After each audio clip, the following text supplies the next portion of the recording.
جب بھی کوئی مصیبت آئے اور اس پر جب ہم صبر کرتے ہیں تو اس کا ہمیں کیا اجر و ثواب ملتا ہے، اس کے بارے میں ہمارے آقا حضرت محمد مصطفیٰ صلی اللہ علیہ وآلہ وسلم کا فرمان ہے کہ جس کے مال یا جان میں مصیبت آئی پھر اس نے اسے چھپایا اور لوگوں سے اس کی شکایت نہ کی تو اللہ پاک پر حق ہے کہ وہ اس کی مغفرت فرما دے۔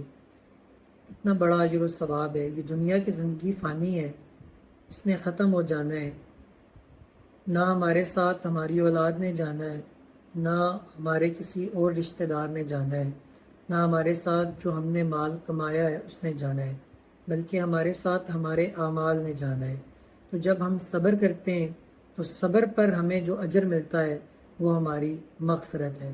اللہ پاک ہمیں صبر کرنے کی توفیق عطا فرمائے اور ہمیں ہر حال میں اپنی آخرت کی فکر کرنے کی توفیق عطا فرمائے۔ آمین۔